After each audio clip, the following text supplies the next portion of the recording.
He brought home a girl from his village, someone his father had approved for marriage.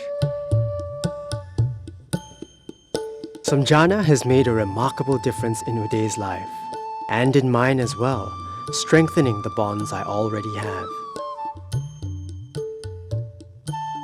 Uday's taxi is his prized possession.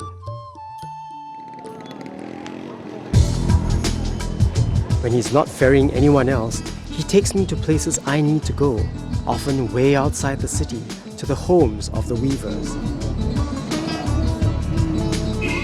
By now, I was fully committed to a group of women who had taken loans under a microcredit scheme, developing small businesses, doing what they are good at, and in turn generating incomes for their families.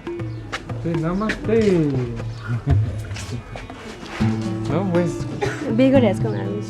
This is the home of the Gurungs. Prabha has kept pace with me since 1999. She knows my demands on quality right down to how even every strand of tassel should be. These women are reliable, committed, and loyal. This also means work for women in the neighborhood, and there is much to do.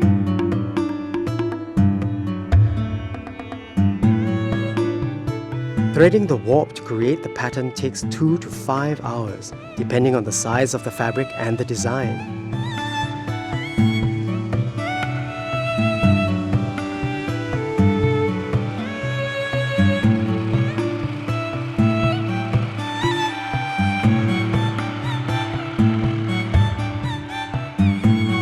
Pure Pashmina is the warmest, but expensive.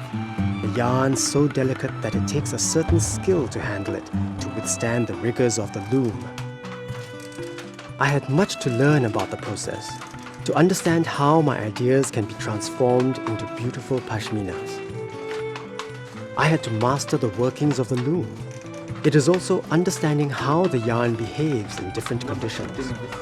I had to know all this and much more to be able to communicate what I had in mind to the weavers.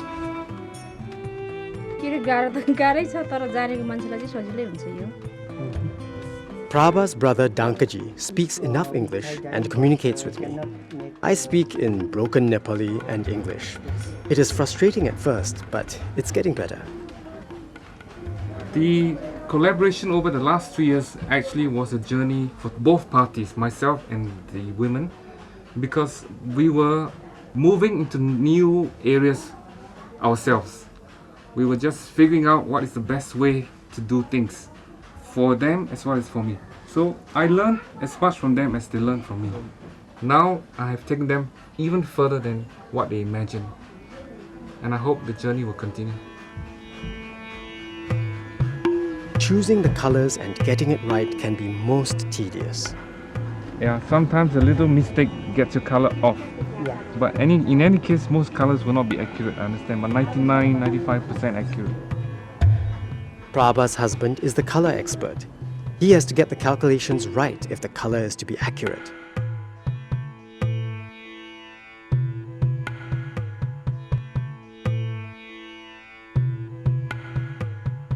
Just as often as the colors come out off, he has produced colors better than expected. In ancient times, artisans were given the best yarn to weave and the time taken to produce exquisite Pashmina shawls. Each piece hand-woven and hand-finished. The time taken to make and finish each one has not changed. We aim to make pieces for discerning international clients. More than that, we are preserving the craft and generating incomes. At the same time, try to inculcate in them this need to raise quality. If they were to sell the products, they have to sell products that the world wants, not what they think the world wants, you know? So I'm their eyes and their ears to the world because they have been secluded. This is a beautiful piece, 100% Pashmina. And the idea is when the woman puts this on and as she moves, you will see this pattern moving.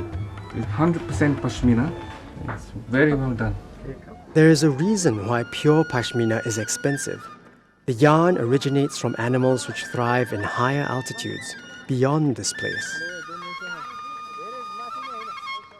Here, children play with a view of the Himalayas, watched over by elders whose own children have moved down to the city to work.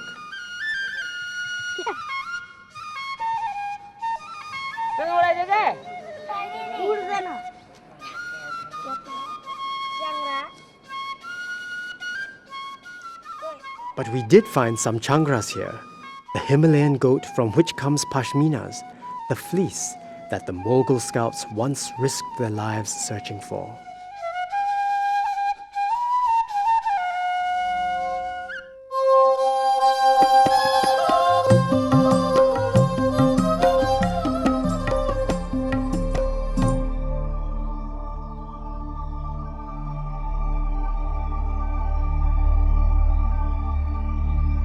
In the arid, cold and dry places, the changra develops the fine fleece that protects it from the sub-zero temperature. Their undercoat is the source of the super-fine fleece known as Pashmina, which is also the name of the product. The finest has been proven to be softer than the well-known Cashmere. This is a changra. The Pashmina yarn is derived from the inner coat, which is combed up every spring with a metal comb, and it takes 4 changras to make a Pashmina shawl. So you can see that I'm just showing you some of the inner coat. It's so fine, it's 5 times finer than a baby's hair. The quality of their coat depends on their diet and where they come from. So imitation pashminas can be a mix of synthetic fibers which are cheaper. Changras are docile creatures which allow man to comb off their fleece. But if they are slaughtered, it's for a different reason. What you see here are changras reared not for their fleece. They have been brought here for a different purpose. We are told that these animals are to be sold for sacrifice to the goddess Durga in return for her protection. They caught goat for the god, to pray God. This young man told us he had walked for the last 60 days from a district close to the border of Tibet. For him, it's good business and important that he does not lose any one of them. And here is cliff, and all the changra walk on this way. If one goes, it doesn't matter. Others walk, but goats, if one goes to the cliff, all the go to the cliffs. So we choose them changra. They are clever. They don't afraid of cliff. If they have one friend lost, and then if there's one is not with this group, it will cry meh, like this. The changra is smart. Unlike the ordinary goat, which would follow blindly, the changras are able to sense danger and maneuver their way to safety. So owners move large herds for great distances without losing any of them.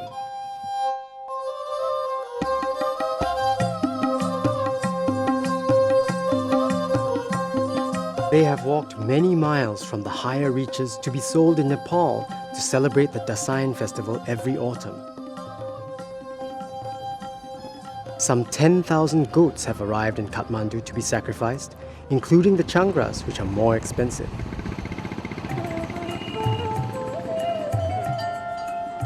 This is the festival which demands the slaughter of animals.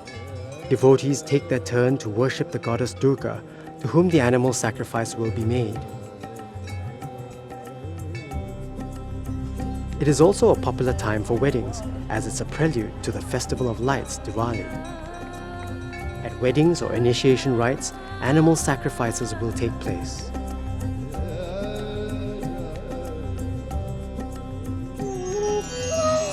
And there are regular sacrifices at the Dakshin Kali temple at the top of this hill southwest of Kathmandu. Sacrifices are made to appease the deities, to seek their protection for themselves and their families. It was hard to see a chicken being killed.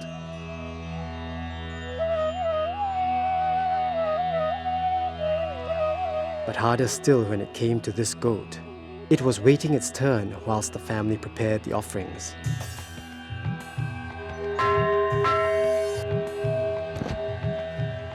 The goat sensed its fate, which was already sealed.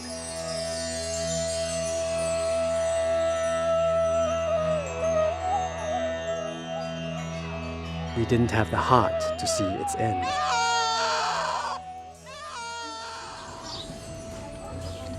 Nepal is no longer self-sufficient in changras due to the indiscriminate slaughtering for the never-ending festivals. Through the years, they have been sacrificing these changras during the annual Dasang festival, and that caused this population of the changra to be decimated, which is why nowadays changra yarn comes from China. The yarn is imported from Tibet and Mongolia, where the changras are domesticated. This has driven the cost of the yarn up, assuming one can get it and still be able to tell good yarn from bad yarn. This adds to the complexity of the problems already faced.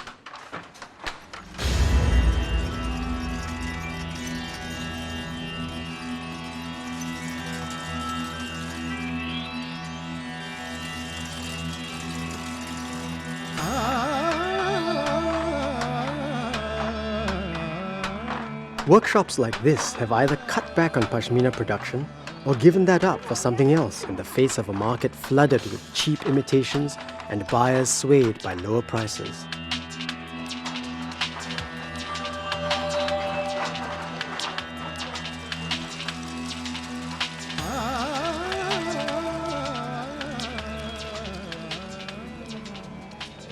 There have been so many power looms.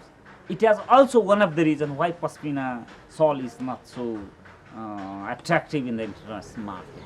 This is okay. This is all right. Only the colors.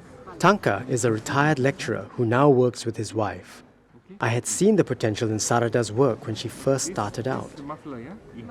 This is yarn dye. It was Gerald, through whom I can see light in the end of the tunnel. Yeah, it can be done. Now we have the idea. What is the quality Pashmina? That idea we have. The roses must appear exactly the same on both sides. I have the confidence how to make it, how to minimize the cost.